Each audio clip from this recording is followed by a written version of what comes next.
Il se passe quoi ici?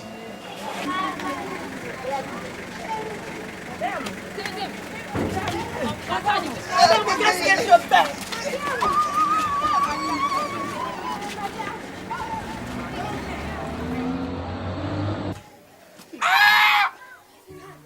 Arrêtez des parents pour avoir excisé les filles. Alors là, ces policiers sont en manque d'inspiration.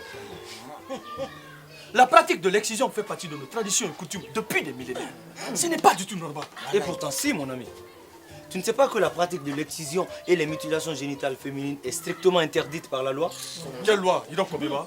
Sur le plan régional et international, la République de Guinée s'est engagée dans la protection des droits de la femme et de la jeune fille.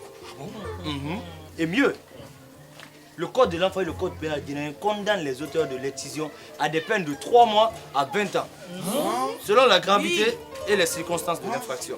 Mon ami, la loi va plus loin. Ah bon? Ah bon? Les parents ou le tuteur d'enfants qui ont autorisé ou qui favorisent l'excision sont condamnés des mêmes peines que les auteurs. Mais pourquoi punir la pratique de l'excision? Mon cher, notre pays, la Guinée, est classé au 2e rang mondial et près de 97% des femmes et filles subissent l'excision. Oui, cette pratique ancrée dans nos traditions est néfaste pour la santé de la jeune fille. L'excision entraîne la mort par hémorragie due à des saignements abondants, à l'infection des voies urinaires et de l'appareil génital, des douleurs lors des relations sexuelles, au tétanos, à la frigidité, à l'infertilité et au risque accru de contracter le VIH-Sida.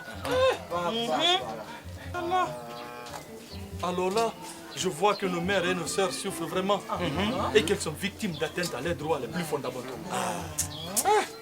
Ensemble, disons non à la pratique de l'excision et aux mutilations génitales féminines.